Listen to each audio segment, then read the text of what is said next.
क्या भगवान शिव का भी जन्म हुआ था? क्या महादेव किसी माता पिता से जन्म लेकर इस संसार में आए थे? या फिर शिव स्वयं इस सृष्टि से भी पहले से मौजूद थे? अगर आपके मन में भी कभी ये सवाल आया है कि आखिर महादेव का जन्म कैसे हुआ होगा, उनके माता पिता कौन थे और सृष्टि से पहले शिव कहाँ थे, तो आज की यह कहानी आपके लिए बेहद खास है। वीडियो को अंत तक जरूर देखिए, क्योंकि महादेव से जुड़ा ये रहस्य जितना अद्भुत है उतना ही गहरा भी। और अगर आपको भगवान शिव से जुड़ी ऐसी रहस्यमयी और आध्यात्मिक कहानियां पसंद हैं, तो वीडियो को अभी लाइक जरूर करें और ऐसी ही कहानियों के लिए हमारे चैनल को सब्सक्राइब करना न भूलें। अब आइए जानते हैं उस रहस्य के बारे में। इस रहस्य का उत्तर जानने के लिए हमें उस समय की कल्पना करनी होगी जब न धरती थी, न आकाश, न सूर्य था, न चंद्रमा, और न ही ये पूरा संसार। चारों ओर केवल अनंत शून्य था। न दिन था, न रात, न समय था, न दिशा, न कोई जीव था और न ही जीवन का कोई अस्तित्व। इसी अनंत शून्य में एक दिव्य प्रकाश प्रकट हुआ। वह प्रकाश इतना विशाल था कि उसकी कोई सीमा दिखाई नहीं देती थी। उसी समय ब्रह्मा और विष्णु के सामने एक अनंत ज्योतिस्तंभ प्रकट हुआ। ब्रह्मा जी ने उसका आदि खोजने का प्रयास किया और विष्णु जी ने उसका अंत, लेकिन दोनों ही उस ज्योति की सीमा तक नहीं पहुंच सके। जितना वे उस ज्योति को समझने का प्रयास करते, उतना ही उन्हें महसूस होता कि यह कोई साधारण प्रकाश नहीं है। तभी उन्हें अनुभव हुआ कि यह कोई साधारण प्रकाश नहीं, बल्कि स्वयं परम तत्व का स्वरूप है।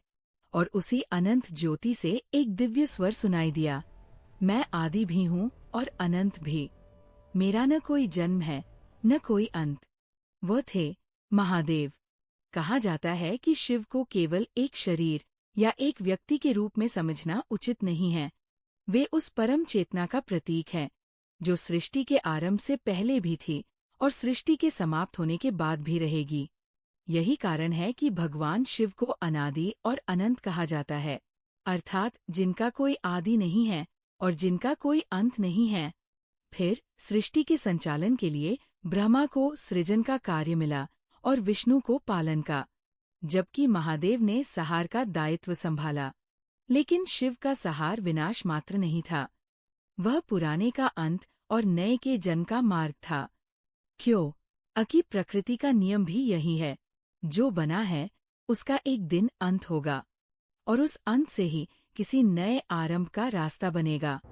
जब संसार में अधर्म बढ़ता है, जब अहंकार अपनी सीमा पार कर जाता है और जब सृष्टि को परिवर्तन की आवश्यकता होती है, तब महादेव का रौद्र स्वरूप प्रकट होता है।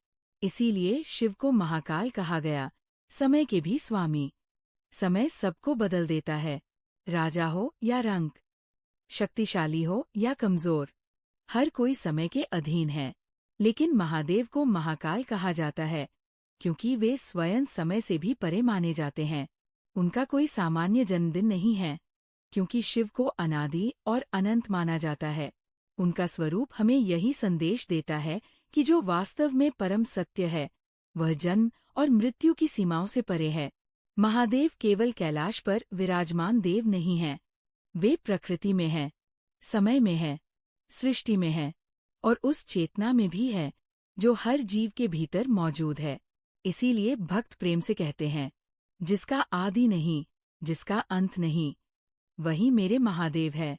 और शायद यही महादेव का सबसे बड़ा रहस्य है। शिव का जन्म नहीं हुआ, शिव तो स्वयं उस अनंत सत्य का नाम,